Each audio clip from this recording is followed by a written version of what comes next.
All right. Hi, everyone. So we're so excited to have you here for Sustainable Food System Solutions. So as people trickle in, feel free to share where you're joining us from, your school or your organization in the chat.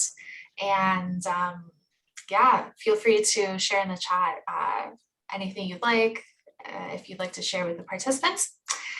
So just a few administrative things before we jump in. So since there's no Q&A feature, we'd like you to ask your questions by putting ***Q.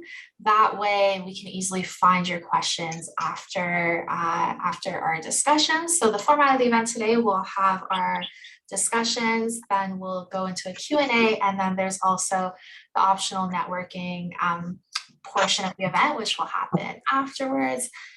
Also, if everyone can just mute themselves as they're coming in, that would be great, so that we can just have clear audio as well. So the event is being recorded and it's going to be shared on the Youth Climate Save Canada YouTube channel. So we will share that link out with everyone at the end of the event. So I'd like to start off actually with a land acknowledgement. But before we do, Dara, do you want to just mute everyone so that we can just have our clear audio? That would be great. So yeah, I'd like to start off with acknowledging that I myself am on Treaty 13 territory, also known as Toronto. And I'd like to acknowledge that we have much to learn from Indigenous communities when it comes to understanding how to have a sustainable relationship with the land and sustainable food systems as a whole. And I'd also like to acknowledge that any solutions that address food system transformation should always keep in mind the historic and colonial legacies of our current industrialized food systems and the colonial impacts of animal agriculture. So now it's time for some introductions. I'll introduce myself first and then I'll pass it on to my panelists. So as I mentioned as well, if you'd like to introduce yourself in the chat, where you're joining from, and your organization or your school, feel free to do so. So my name is Nika. I'm the Executive Director of Youth Climate Save Canada. We are a group of youth 14 to 25 that are passionate about the link between food systems and climate change. I'm also a policy advocacy coordinator with the Canadian Business Youth Council for Sustainable Development. I'm a marketing associate with Lighter Footprints, and I'm also a youth ambassador for the Plant-Based Treaty. So now I'll share just a bit about Youth Climate Save and a bit about the Plant-Based Treaty. So Youth Climate Save's mission is to make the connection between food systems and climate change and work with governments, nonprofits, and private sector to ensure that youth voices are heard and represented in discussions around food systems and climate change. We've been busy so far in 2022 doing a campaign meeting with members of parliament and discussing youth priorities and discussing how youth want to see a transition to sustainable food systems.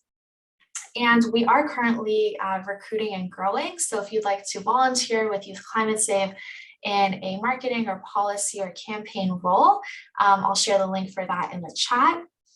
Now, the Plant-Based Treaty is a global grassroots movement that is a treaty of proposals to transition our food systems to sustainable plant-based food systems, and so far has received over 24,000 signatures from over 588 organizations, individuals, and politicians around the world.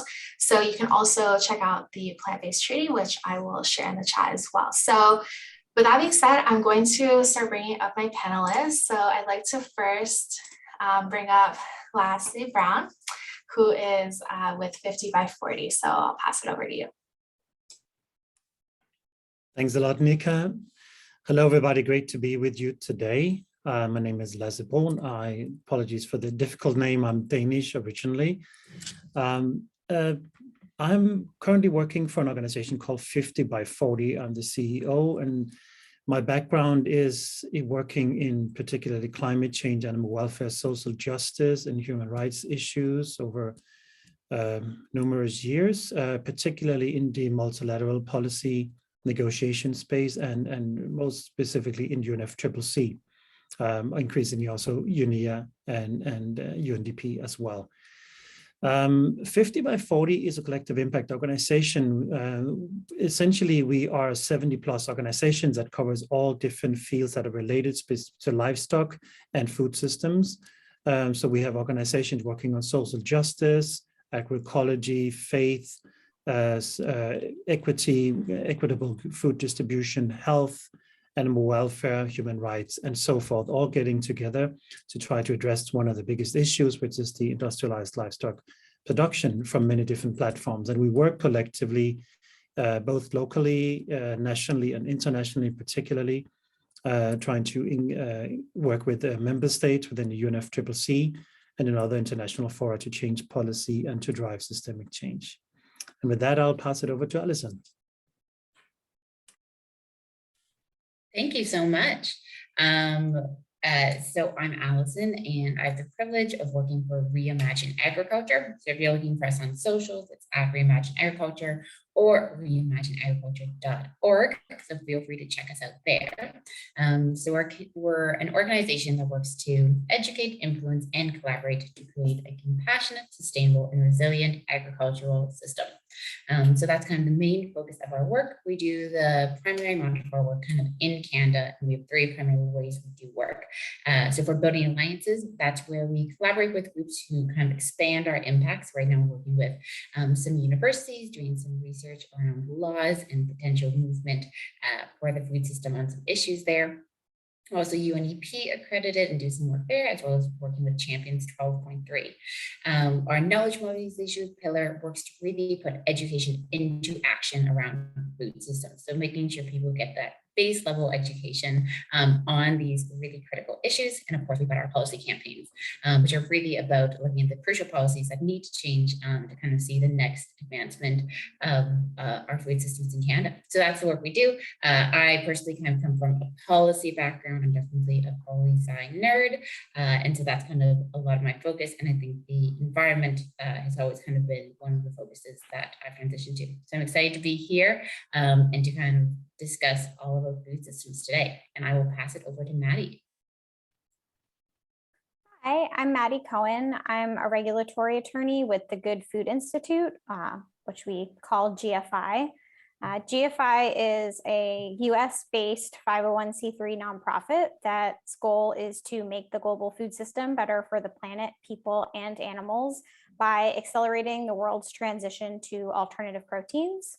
So I work on regulatory and policy issues affecting cultivated meat, plant-based foods, and fermentation-derived protein ingredients. My personal expertise is in US regulation and litigation, as well as some international regulatory work through multilateral organizations. So I work with the FAO and the Codex Alimentarius Commission to try to harmonize policy relating to alternative proteins around the world. And I will pass it to Dara. Thank you, Maddie. Hi, everyone. My name is Dara, and I'm a public health nutritionist from Canada, but currently I'm a youth leader and also campaign coordinator for a campaign called Act for Food, Act for Change. So the campaign is being supported by GAIN, the Global Alliance for Improved Nutrition, as well as the Food Foundation. And essentially, it's a global youth-led movement. It's youth-initiated and completely youth-led. Essentially, we are working towards transforming food systems like everybody else, I think, is in the room. And what we've done is we started launching the campaign in May, and we started with a pledge. And the pledge is to get everyone, including youth, allies, business leaders, to pledge to support food systems transformation. And then on top of that, we wanted to change food systems with action. So we asked young people what actions they wanted business leaders and governments to take to fix our food systems. And so we launched a consultation process, and to date, we've had over 100,000 youth that have voted for these actions. And we're really excited that we're going to be launching kind of the global top 10 priorities that young people believe are going to help change our food system. And we hope to, in the next kind of decade of action, start to implement some of these actions, not only on the global level, but really nationally and locally. So I'm really here to be the youth voice and to just learn from everybody. So thank you so much. And I will pass it to Sandy. Perfect. Wonderful. Thanks, Dara. Nice to be here today, seeing so many different perspectives. My name is Sandy. I'm the co-founder and executive director of Lighter Footprints, a nonprofit based across Canada working on Canada's first climate labeling solution. So via our mission of lowering food emissions, we work in two prongs. One is through education and awareness programs. So currently we only have 2 campus chapters established via students that are volunteering for Lighter Footprints. That is on the West Coast, the University of British Columbia and Simon Fraser University. And through the other prong is in introducing climate labeling on menus in restaurants. Currently, we have one partner on the West Coast, and we have another partner that is signed on the East Coast in Toronto, but not yet public, so soon to be there. And I'm really excited to be here today. Outside of my capacity in Lighter Footprints, I'm a program manager at Amazon. And also in my previous lives, worked in international business development for clean tech, was a policy analyst for a little bit for clean tech. And I actually started my career in government and trade policy, but have then pivoted a couple times since then. So excited to be here today. Pass back to Nika there. Awesome, thank you. It's so refreshing and nice to be around such like-minded people and friends that are doing such amazing work. So to set the stage for today, I want to talk first about the problem. Like, what is currently wrong with the food system today? What are the challenges that we are facing? So to kick us off, I thought we'd start with Lasse and then Allison, and then anyone else can jump in as well. So go ahead and let us know what's wrong with our food system today. Well, how much time do you have? There's a lot wrong. I think I will skip talking about like the biggest problems in terms of how it's affecting the environment or climate change. You know, the usual issues about livestock, about how that is destructive from an emissions perspective for waterways and bad labor conditions and stuff like that, and talk more about some of the underlying factors that are driving the situation we are in today. And I'll just mention a few. I think one of them is about funding. And there's two-pronged I wanted to touch base on. One is funding for the sector we're in, the third sector and affiliated institutions. There's very little funding going into food systems in regards to climate change mitigation or adaptation for that matter, and particularly when it comes to livestock. So annually, roughly $700 billion are spent on climate change mitigation work, and less than 1% of that is actually dedicated to livestock issues. So when you look at the proportion livestock takes up in terms of climate change aspects, it's very disproportionate, the funding that goes to it. So the movement has a lot of work to do to get around to that and actually start pivoting much more towards that. Also, because we know by 2050, 80% of emissions are going to come from livestock and agriculture, particularly, unless we make a big change now. So the movement needs to educate itself more on the focus and particularly the funding aspects of the foundations as well. The other part of it is, of course, the biggest financial flows we're seeing across the world, which is related to trade and policy, but particularly related to multilateral development banks, such as the IMF, such as the World Bank, such as the EBRD, the African Development Bank, and so forth. All the money currently are going in the wrong direction. I don't know if you're following what's happening in the IFC right now. There just has been a few decisions about funding new farms, in this case, for instance, intensive pig farming in Vietnam. So the thinking that is driving some of the funding in the multilateral development banks, which then, of course, is influencing national regional banks, is also very wrong. And there's a lot of good work to be done there. You looked at, for instance, what happened when the World Bank divested in oil and natural gas in 2019. Now, that was a long, 10-year campaign leading to that, but that sent a very strong signal to other multilateral development banks, but also to regional banks and national banks that it's time to shift away from funding bad things. The same needs to happen within livestock production as well. And maybe just two more things, but specifically when it comes to how we're going about addressing the issue. We talk about food systems change. and with an emphasis on systems. But a lot of the work we do is still incremental, unfortunately. So to use the cliche, we're winning a lot of battles, but we are losing the war. And unless we start addressing the underlying factors that are building the food system and thereby in extension the climate change mitigation we're seeing from the food system, we're not gonna win it. So we need to have a much more systemic approach. And that's also, for instance, what we're trying to do in 50 by 40 by bringing all the different stakeholders together to address it systemically. And maybe the last thing I want to say is that when you look at what's going on specifically within livestock or the aspects of meat production and consumption, there's a big issue right now I think is very detrimental to progress in terms of moving towards a better food system, which is there seems to be a growing misalignment between the part of the movement focusing a lot on alternative protein and the part of the movement very dedicated to regenerative agriculture, food sovereignty, and equitable food distribution, for instance. And for me, those two things go hand in hand, that they're aligned. Both are needed. We need the alternative protein to make the rapid transition, but we also need to make sure that everything we do is anchored in social justice and food sovereignty principles and meeting nutrition deficiency in the global south. But right now, those two paths are seen as going different directions, and there's a big rift in the movement. And if I was a decision maker at a national, regional, and a multilateral level, seeing that, I would not be very impressed. I would be confused as to which way is the right way to go. And instead, we need to be moving towards each other so we can have a joint way. I think that is a key aspect to changing things. I'll leave it here. Thank you.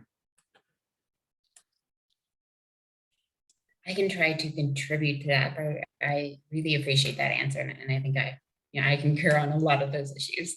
I mean, I can start off with some positivity, which is that if you look at the history of our food system, in fact, it's actually a vast success, which is that for the vast majority of human life, we didn't have enough food, or the vast majority of our hours are spent as a population trying to get enough food to eat, and people starved all the time. And so in fact, we've been through 3 revolutions to get to the point where we can physically grow enough food to feed our entire population, which is an astounding feat. So that's good news that we've solved major food issues. And so that gives us promise that we can solve them again.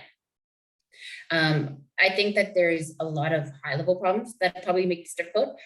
Food issues are kind of non-point source pollution. So you don't say, oh, I can tell very obviously that we're eating more meat as a world, and so therefore we're cutting down the Amazon rainforest.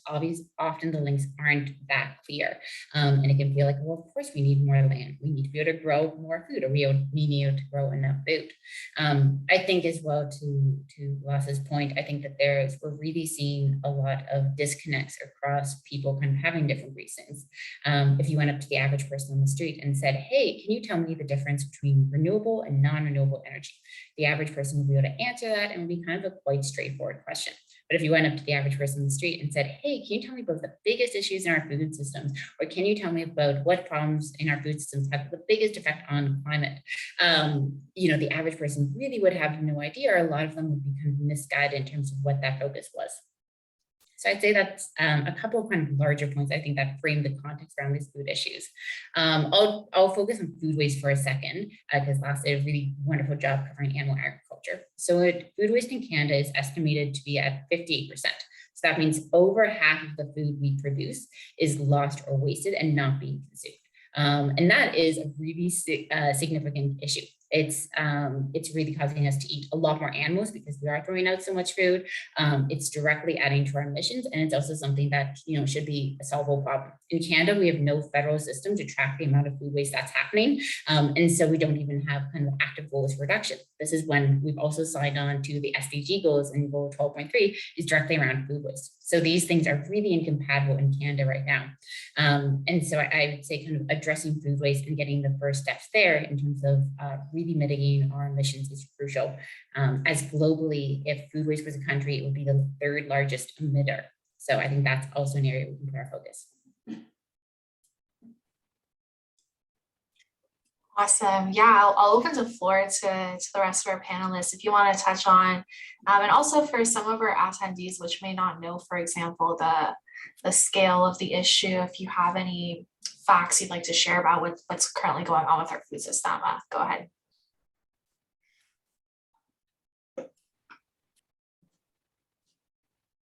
Dara, Sandy. Maybe you guys would like to share. I would like to compare like what the youth perspective is on some of these challenges, but I don't know if I should hold off and wait until we move on to that. But it's been really interesting hearing these challenges that you guys are bringing up, because it's quite exactly the same, the ones that the youth have brought forward. So that is good. but I'll hold off for now. Yeah, no, why don't we go ahead with that first? Because I think, yeah, it makes sense to kind of talk first about the problems and our perspectives. Yeah, so when I was listening to you both speak, I could immediately think of these actions for change that are exactly aligned with a lot of these topics. So around the financing, we have some actions that are specifically related to kind of fixing, like going towards regenerative agriculture, but also stopping deforestation, and also supporting local growers with incentives, both financial and non-financial. So a lot of these actions are those that the youth or our generation are thinking about, and we recognize them as really big barriers and challenges. As well, when you guys talked about the systemic change we need, I think that's something that we are open to, especially in agri-food, agri-change. We believe that a multi-sectoral and an intergenerational aspect is necessary when we're tackling these issues, because we have expertise and you have expertise, and I think if we work together, we have a better chance of succeeding. And also the point about education. One of our actions for change is about actually educating about the difference between, you know, the impact of our health, but also the impact that food system have on our planet. So bringing that into education systems and starting this process from a young age so that we can grow the next generation, and also educate this generation about these impacts, so that when you're on the street and you ask these questions to people, that they'll actually be able to have the answers and to talk about these challenges that we have in our food systems. We also had another action about food waste, specifically related to targeting retailers. So I'm seeing from the youth's perspective that all of these issues are issues that we care about, and that we think and would like to hold business and government accountable to take care of, and to support us to take care of. As well, I think specifically with some of the challenges, the idea that was brought up about, you know, consumption of meat and moving towards more plant-based diets, it's a complicated topic, and within different contexts and within different countries, there's a lot of different ideas and ways about bringing that up. And I think the idea that we're trying to think separately and not just thinking in parallel about the solutions is a big issue that we've noticed within our core group of youth leaders. But I think that also comes with opportunity. We have these problems, but we've also been able to learn from each other and hear from experiences within different countries. So for example, like we have a youth leader from Lebanon, and he talks about kind of the terrible economic and social situations, political situations that are happening in his country, and how that can affect food systems. And we can promote plant-based diets, but when you can barely get a meal, it's really hard to think like that. So just noticing that there are differences that we need to consider has been something that has been a big challenge within our community. And I think we have opportunities to learn from one another and grow to move forward to having some better solutions in the future. But those were some things I thought of just based on the conversation we had before. Yeah, well said. Oh, go ahead, Sandy. Yeah, just add a little bit to it. I think one of the most challenging problems is there's a systemic problem, but on an individual daily basis, food is a very complicated issue. What you think is a typical meal that ends up on a plate is usually an intersection of a lot of different things. Financial ability, your religion, culture, lifestyle, access to food. If you want to throw in some more on a peripheral, like feminism, gender roles in there, and what you were brought up with, and all that different stuff. So food is not a simple decision to make, even though it feels like we make this decision so many times in a day. And so that's what Lighter Footprints trying to do, is fill in that information gap of saying food is a very complicated decision. How can we help you make a more rational and informed one that's backed by data out there? So we recognize the challenges that are being echoed. It's very different everywhere. And we recognize that it is a privilege to be able to make that decision, to be able to not think of like what's the cheapest thing on the shelf, and actually to make a more conscious decision. So it's something that we're all working towards in a really difficult environment. Yeah, well said. Great points. Why don't I pass it to Maddie now? Can you tell us about how, with everything we've considered so far, like how can alternative proteins and cell-based proteins be a solution to some of these challenges we've mentioned? Sure. Well, I'll just preface it with the fact that I absolutely agree, with Dara and Sandy, that it is a really complicated issue, and it's certainly not as simple as just putting it on consumers to choose, different foods at the grocery store. And I also agree with Lasse that there's, no one silver bullet, and that all of these solutions need to be working in tandem to really make larger changes. But alternative proteins are, one of those solutions that can allow us to meet, the needs of a growing global population and an increased demand for meat in kind of rising economies, while really dramatically reducing the negative externalities that are, associated with livestock and conventional meat production. On the climate and environment front, alternative proteins use far less land and far less water to produce a gram of protein compared to conventional meat production. Plant-based meat, for example, uses 99% less land than traditional beef, and cultivated meat is expected to use up to 95% less land.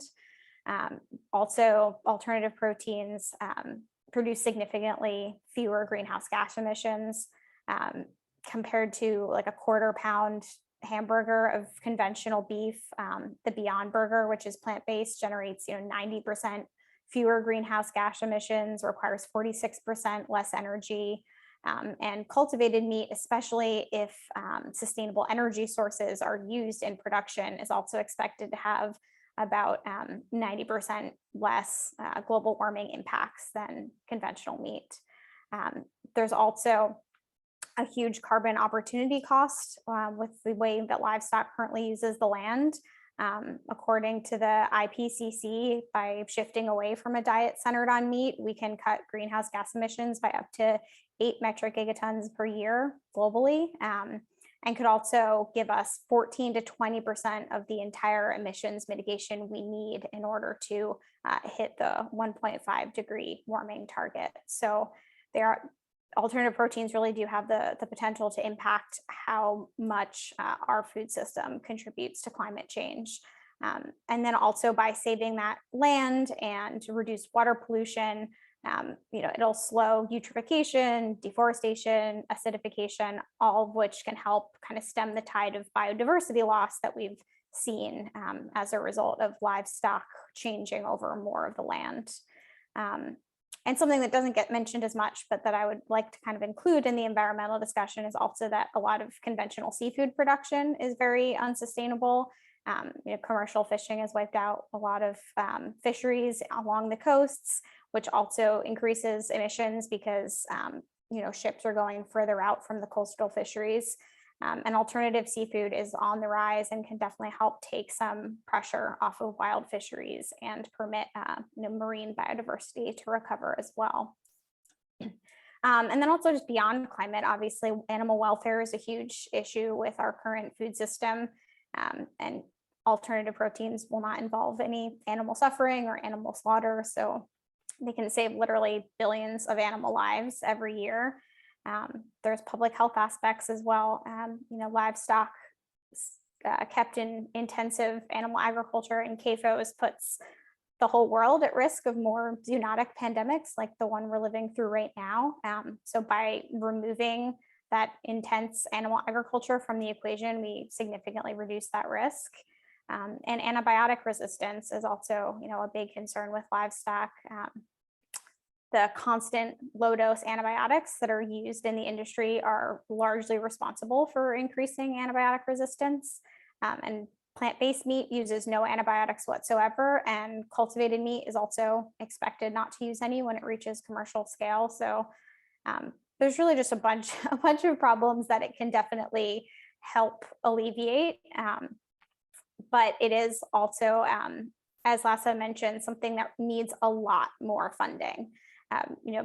Governments in industrialized countries are pouring billions of dollars into climate solutions like, renewable energy and electrified vehicles and green buildings, but very little towards climate solutions within the food system. And then, they are spending billions of dollars on agriculture, and then, a few $100,000 here and there on things like alternative proteins. So we really need governments around the globe to recognize that this is a solution to a lot of the problems that they're facing, and that increased research funding is a way that we could actually put the solution into action. Yeah, well said, well said. I think you did a great job just outlining the issues and how alternative and plant-based is a solution to that. I noticed some questions in the chat, so in about 10 minutes, we are gonna move into a Q&A, so feel free to just drop your questions there, and then we'll answer your questions live from the panelists. So now that we have this understanding of the problem landscape and what needs to change, let's talk a little bit about the solution. So we'll start talking from more a systemic level first, and then we'll go into the individual. And I also just want to say that, there's so many parts of this problem. There's the oceans, there's the land, there's food waste, there's so many aspects. So today, since we do have specialists that are focusing more on livestock and alternative proteins, we're going to focus a bit on that, but we'll definitely do future events where we dive much deeper into things like food waste, for example. So with that being said, I'll pass it back to Lasse. So you've done some work on Just Livestock Transition. So can you tell us more about that and what that could look like, changing the food system on a systemic level? And since we do have a lot of people based in Canada, maybe if you have any perspectives specifically around Canada, even though Europe has been kind of pioneering this, but maybe you can just talk a little bit about that. Sure, very happy to, and really great comments from my fellow panelists here. I really agree with everything that's been put forward so far. Just on and thanks for asking specific about Canada, because I do work internationally. I just happen to be based in Canada, but I do have some thoughts about Canadian conditions as well. And maybe a good place to start would also just be, there was a question about vertical farming and hydroponics in the chat box. I mean, that is part of the solution in as much as by 2050, 80% of all people in the planet are going to be living in cities. So there needs to be some way of growing more food in the cities. And there's actually a really cool company here in Canada called LUFA Farms, L-U-F-A Farms, who work on existing infrastructures like flat roof buildings, like warehouses, factories and stuff like that, and build greenhouses. And it's IPM, rainwater irrigation, and all the works. It's really cool. Check that out, because we have to produce more food in the cities, because the cities will grow. And what happens when a city grows is that it eats into the peri-urban areas where agriculture normally is. And then that gets pushed further into nature. And as we are growing towards 10 billion people, unless we do something around that, we're just going to continue growing, and we're going to have tiny bits of really wild nature left, and everything else is going to be cities. So there's a whole discussion about land sparing versus land sharing I won't get into now, but that's really important as well for another discussion, I think.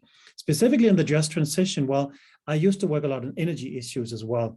And you probably know that engaging in the just transition for workers within the energy system really changed the discourse around climate change.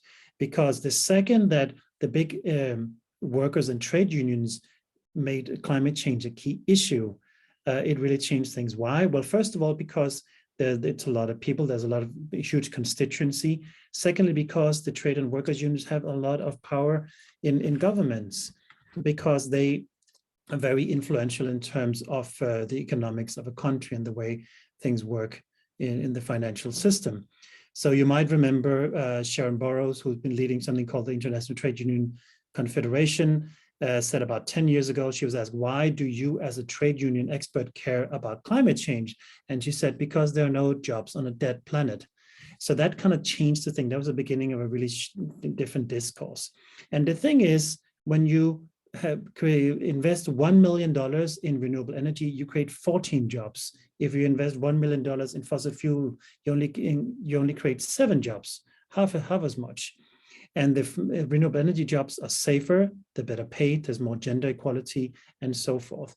And so I worked a lot on that. And when I started working for 50 by 40, I wanted to apply that same lens to livestock farming.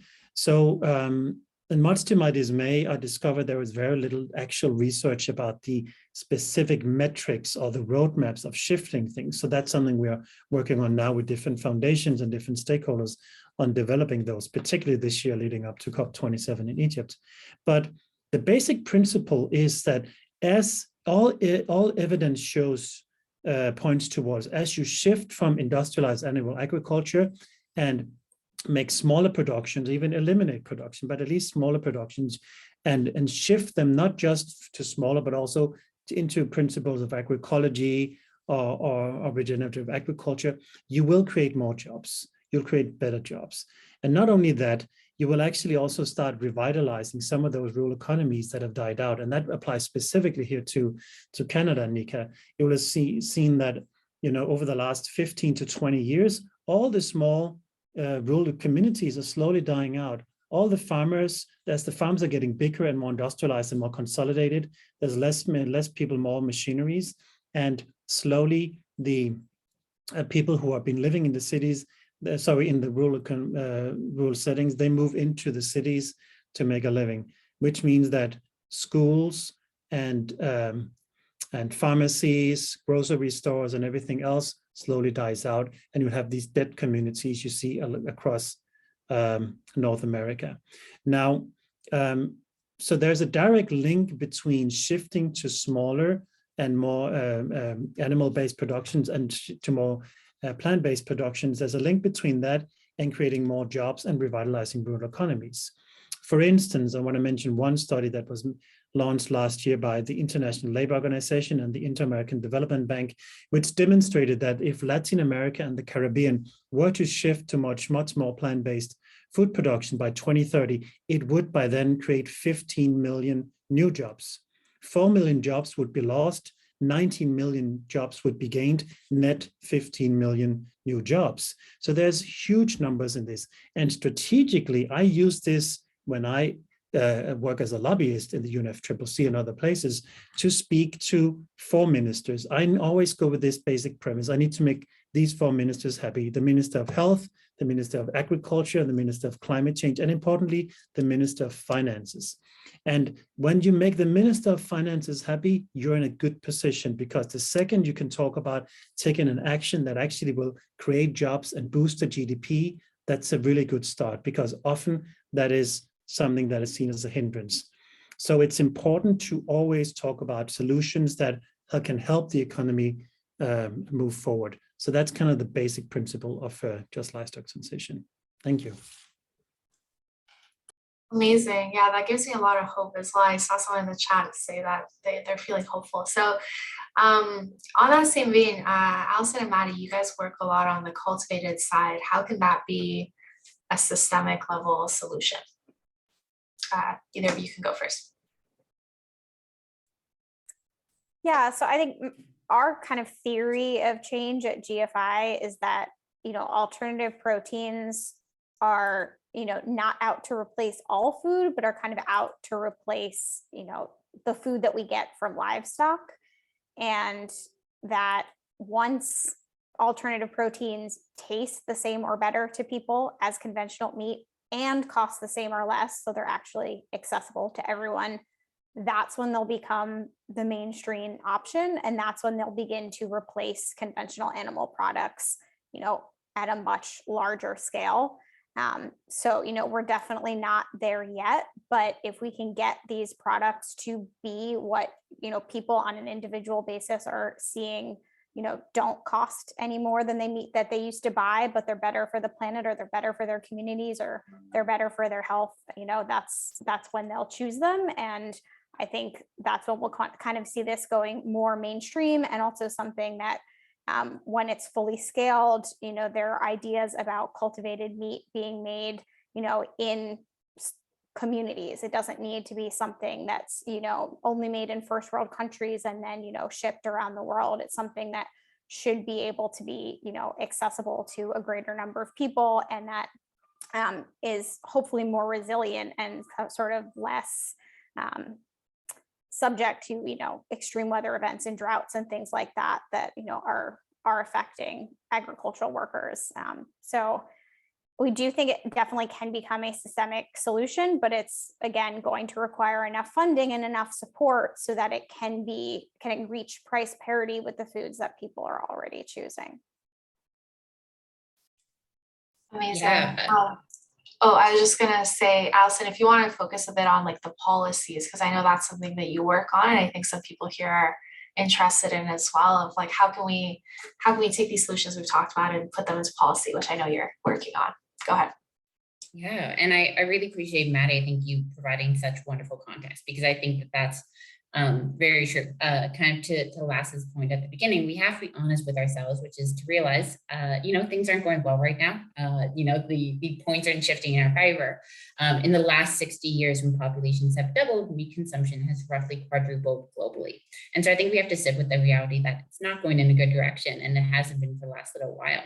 And so I think that's why I'm so hopeful for a cultivated meat and alternative proteins, that, to Maddie's point, they provide kind of a direct substitution that I think for a lot of people, money, convenience are really kind of those first factors that they go to. And as we're able to, create products that maybe don't have some of those same costs, and as well as we're able to communicate those costs to consumers, they understand the environmental impact and the health impact, and they're given, the convenience and the price point that also works with them. I think there's so much hope to be had there. To Nika's point, so Reimagine Agriculture specifically works on cultivated meat policies in Canada. So when we were thinking of starting a policy campaign, still debating different ideas, I talked to a founder of a cultivated meat company in Canada. And at one point he turned to me and said, Allison, if I were to give anyone business advice, the first thing I tell them is never start a cultivated meat business in Canada. So we have to realize, like, this is where we're at in Canada today. That's kind of the landscape you're facing. And there's a bunch of reasons behind that, around kind of financing and startups being more difficult, particularly in Canada versus the US. But that's really what we're trying to address. And so Reimagine Agriculture has a campaign that specifically has 3 asks. So it's funding, regulation, and then job training, education. Funding by far being the biggest one. If you're imagining starting a company, imagine knowing that you're not going to have a product on the market for at least 5 years, if not 10 years. You're going to need a lot of capital to get you started and to get kind of you growing in that direction. And then as well, that kind of when we look at the regulation piece, knowing that you can sell these products on the market will be very helpful. So as we can continue moving on regulation and making them clear and accessible, so businesses know, okay, this is the boundaries I'm going to have to fall into with my business. And then as well in Canada, figuring out how we can have a job, like a hub for kind of collaboration. So again, imagine you starting a business here in Canada. You have no one right now in Canada who's being trained in terms of their employment to be able to work in your factory or to be able to work as a top level scientist for you. We don't kind of have any programs like that in the same way we do in the US. So I think that those are some really key asks. If this is something you're interested in, you're more than welcome to help us out on that campaign. We're looking for volunteers to advocate to their MP. So feel free to reach out to us at reimagineagriculture.org. I also want to mention, I think just to both of those points, I really don't think this is a campaign that's against anyone. We've reached out to people of all different party backgrounds, and I think we've found a wide amount of success because of the points we've directly mentioned. Agriculture is losing jobs every single year, and this is a great way to keep the technology fresh in the industry and kind of keeping up with new technology with Canada affected by climate change even more. The agricultural jobs are going to continue to be unstable. And so I think as we can come together and realize that this really meets a lot of our needs, even if we have different values that bring us into it, I think we're going to find a lot of success. Amazing. And Sandy, just pass it to you to finally talk a little bit about climate labeling. Like how do you think this could be a solution, both at a systemic level, like within institutions like universities and restaurants? So yeah, I'll pass it over to you to talk a bit about that. Yeah, for sure.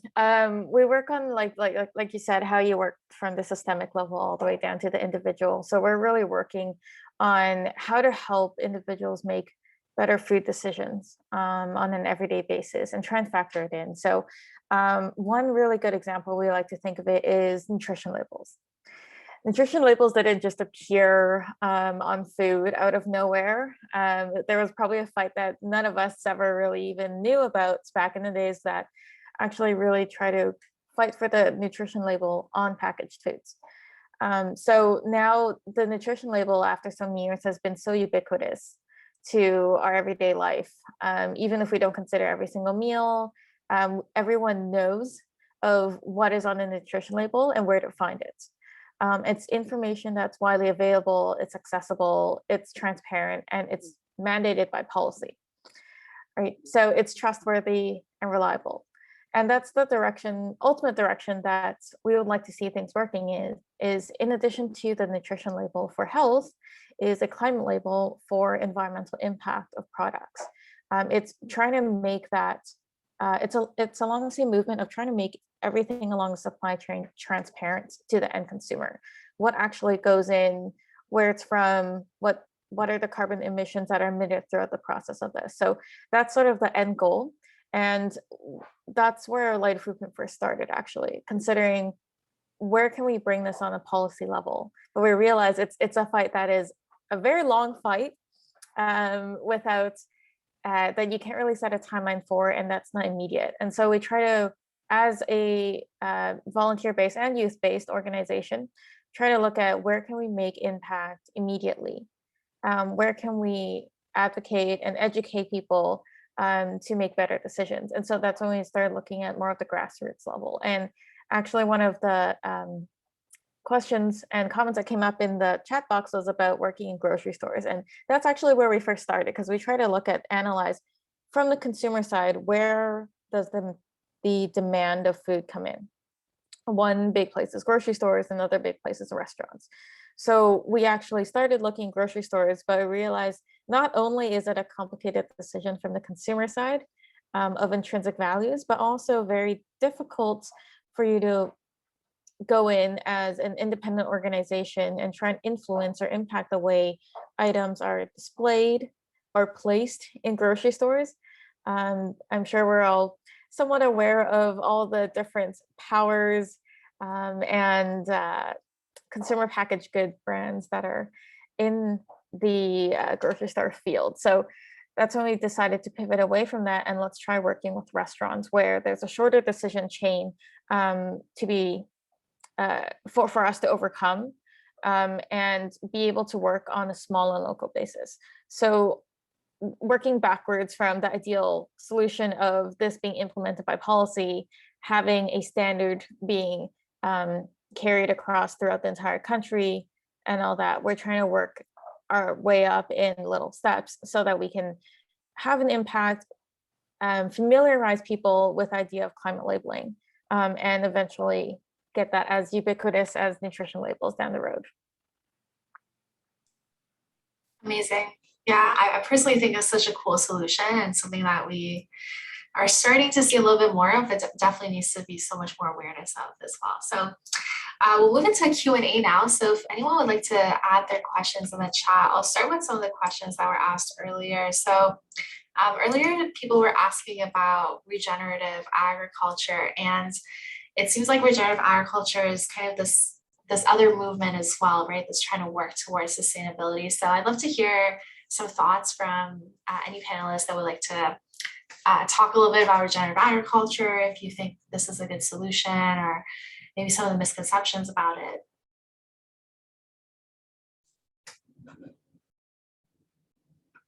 Anyone would like to go first?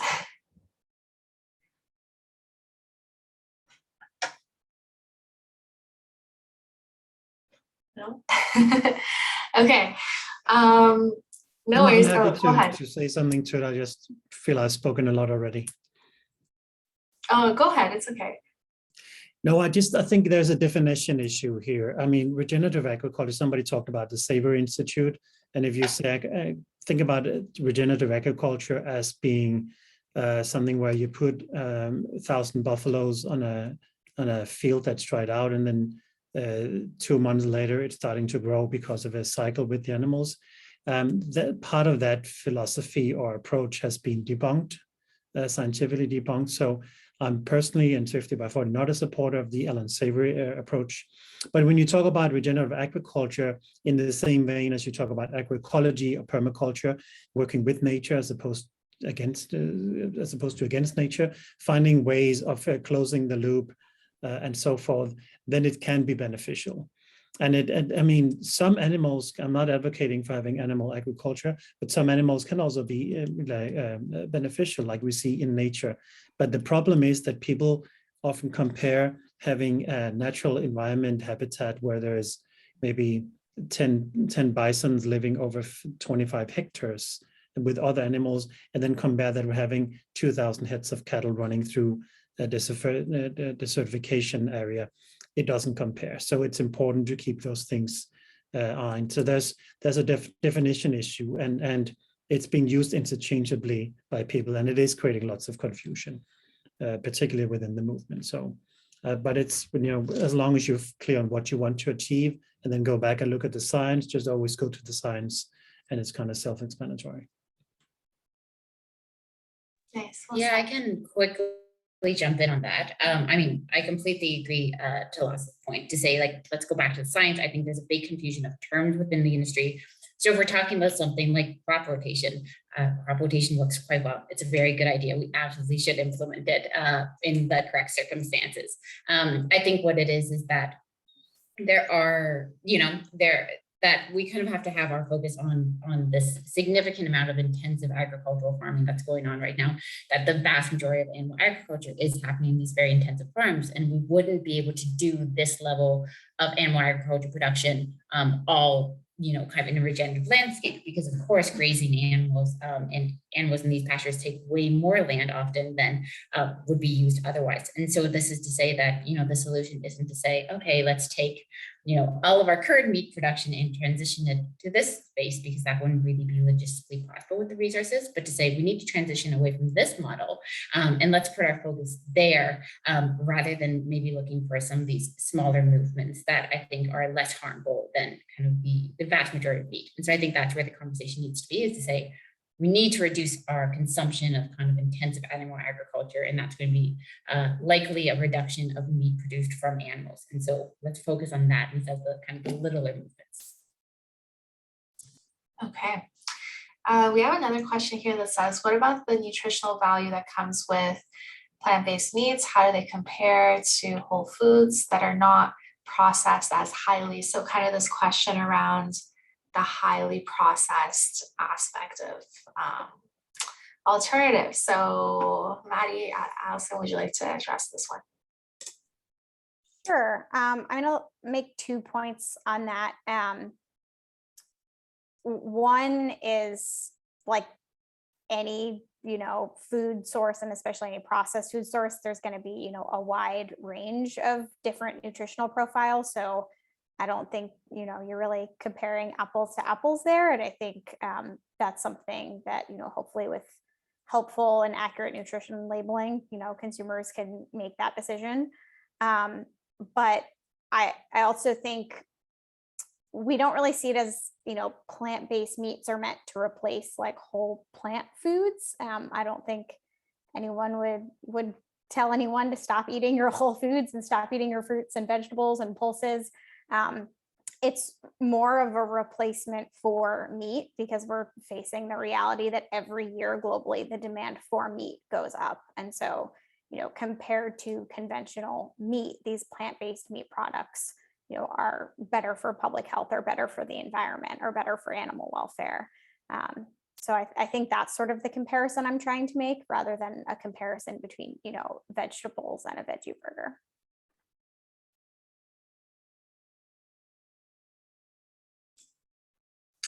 All right, so yeah, if any final questions, feel free to put them in the chat, but I'll open the floor to any panelists now. If you have any closing remarks or anything that you wanted to mention that you didn't have a chance to mention before, feel free to jump in and share. I've been reflecting on all of these amazing comments and ideas. And I think the one thing I would like to add is just to remind us all that, we have like purchasing power. And I know we talked about affordability and the kind of issues that we're facing, but we can make conscious decisions that hopefully will shift sales profiles and maybe shift, like making some businesses that are currently selling unsustainable products to shift to more sustainable products. So we have a lot of purchase power. We have a lot of power as voters as well. Specifically, that's a message I like to tell like a young crowd. Like we are mostly of voting age. We can make these decisions to put pressure on government, but put pressure on business as well in terms of what we want to see in our grocery stores to be available and to be affordable. So if we can put pressure to consume more of the products, we can hopefully drive prices down, get more people into the market, and hopefully be able to make it a reality that everybody should be able to afford food that is both healthy and has a good nutrition profile, but also is safe for our environment and is working towards what we need to do to fix this crisis. So I just wanted to add that and encourage everyone to do their best they can. I mean, we talked about hydroponics and opportunities for us to grow locally. If you have a garden, try to use it. I think that's another thing we can do as an individual. But I'm really excited to learn more about how we can do this in cities and how we can kind of move towards transitioning to growing in such a dense area. So I would be interested to hear from any other panelists that have information about that, because that farm, Lasse Farm, I believe it was called, sounds really interesting to me and would love to hear more. I'm asking a question now. Yeah, that's awesome. I think we'll have a whole panel about city solutions. I think we could talk so much about that, and even a whole panel about food waste. Okay, we had one more question, just aware of time, that I think every panelist can answer, which is, what is one thing we could share with a membership base, which is the public, to mobilize action towards increasing food sustainability / security? Maybe Sandy, do you want to kick it off and then pass it over? Yeah, for sure. So I'm going to start from the bottom up. Easiest way is just for us individually to think about the food decisions we make. I won't go too much on it since everyone here is probably familiar with the available choices and the environmental impact of it. Moving one step up is being able to share that message with your friends and family and those in your circle. I think one thing to add to Dara's positivity is that we have a lot of power as individuals to spread the word and push the needle in terms of overall demand. It's difficult. It seems like it's impossible. It feels unattainable, but that is how we're able to mobilize a movement, is through community, through sharing.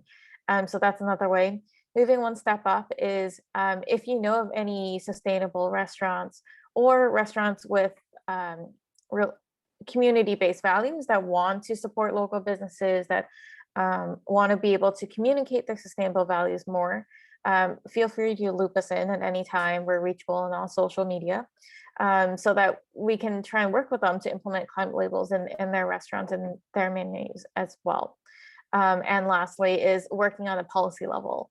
If you're currently working in that zone, which a couple of the panelists here are, is ultimately how we can mandate. And one of the biggest issues in climate labeling is how to standardize what qualifies as low carbon emissions in the world. And that's a problem that is that not only we are facing in Canada, but other organizations around the world that do climate labeling are currently working on various different scales, which is kind of scary. For example, if you're thinking of like daily value of 2,000 calories, it's like one country is using 2,000 calories, one country is using like 1,000 calories, and all of a sudden the percentages are all over the place. So I think policy ultimately will be the one that puts a stamp on saying like, here's the global standard of what to use in terms of food and climate labeling. So if you are working in the policy level, please feel free to loop us in. We're always open to chatting more and learning more as well. I can briefly jump in. So maybe I'll do one kind of high level point and then one specific point.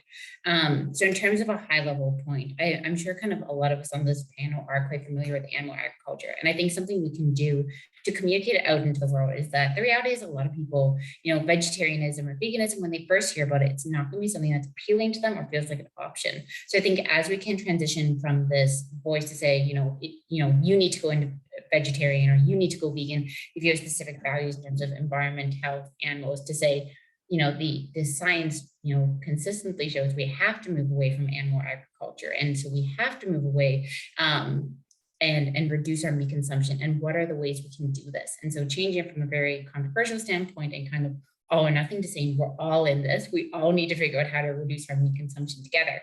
And whether that's cultivated meat, plant-based alternatives, people going, vegetarian or vegan one day, I think changing the narrative from it's a specific niche problem to this is a global reality that we can all kind of come in on together. I mentioned this before, but I think cultivated meat in Canada, I think this is a particular time that we really have an opportunity. I think there's a very good chance that issue could become political, depending on who's talking about it in what context, when I think that it does meet the needs of so many different people. So as we can use this kind of golden opportunity to proactively talk to our MPs and really tell them, this is something we should be supporting, this is something we should be moving forward on before it comes a controversial conversation, I think is really important. And then having that base level funding, those regulations in place, that's where we're really going to see that develop in Canada. And that's going to can set kind of as a model for the rest of the world in terms of that development continuing and that innovation being so centralized.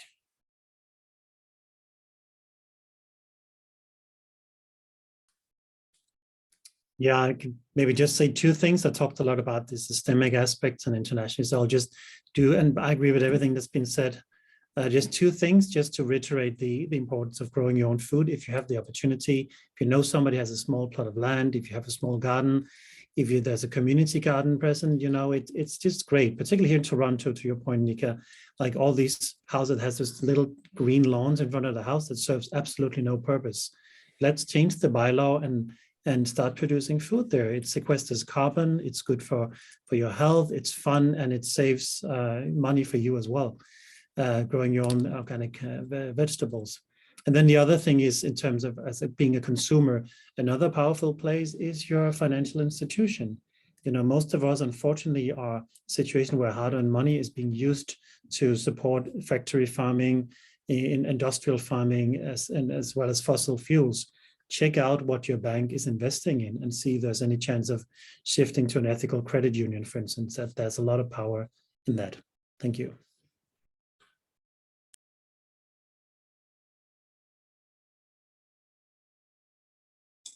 Maddie, Sarah, any thoughts on this last question in terms of one key takeaway to mobilize action?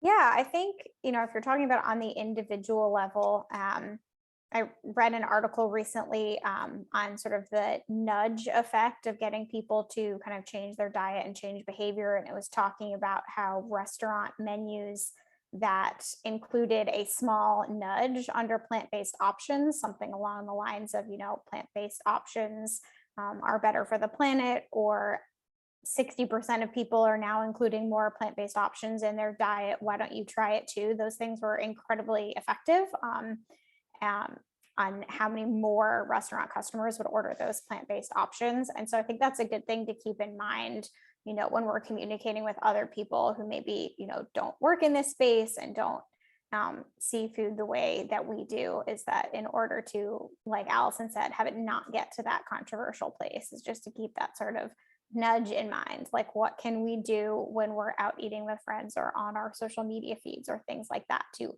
gently nudge people into maybe just looking at, oh, I didn't know that this plant-based option was better for the climate than the hamburger I was eating yesterday. Maybe I should Google that really quickly. And then maybe that kind of journey of self-discovery is an easier way towards behavior change than feeling like it's being forced on you by someone else. I mean, great points to follow. And I think all of the things I would have said have been mentioned already, but just to stay informed, keep having conversations like these. I mean, everyone here is obviously interested and would like to be a part of the change. So keep talking to people. I think it's really interesting to even just have conversations with a different generation and just learn from them and hear their perspective. And as young people, I would just like to voice out we're ready to be a part of the change, and we would like to contribute as best we can. So that's all. Stay positive as well. It's hard to stay positive when there's a lot of things damaging, but there's a lot of great things that are happening as well. And thank you, Nika, for hosting this. It's been great. Yeah, well said, well said. Yeah, the positivity is so key. And we have to remember too that we're all in this together, and hopefully all of us can kind of work together cohesively to make all this happen. So that brings us to the end of today's call and today's presentation. Thank you so much, everybody, for being here. So we are going to share the recording with you all by email. It will be on YouTube, so you can access that. Yeah, as mentioned in the Eventbrite, there's also an optional networking session now if you have time, if you'd like to stay hosted on this Meetaway platform. So feel free to check that out as well. And we will also share the information of all our panelists and link to their websites as well, so that you can seek more information and reports and resources. So with that being said, I will stop the recording now.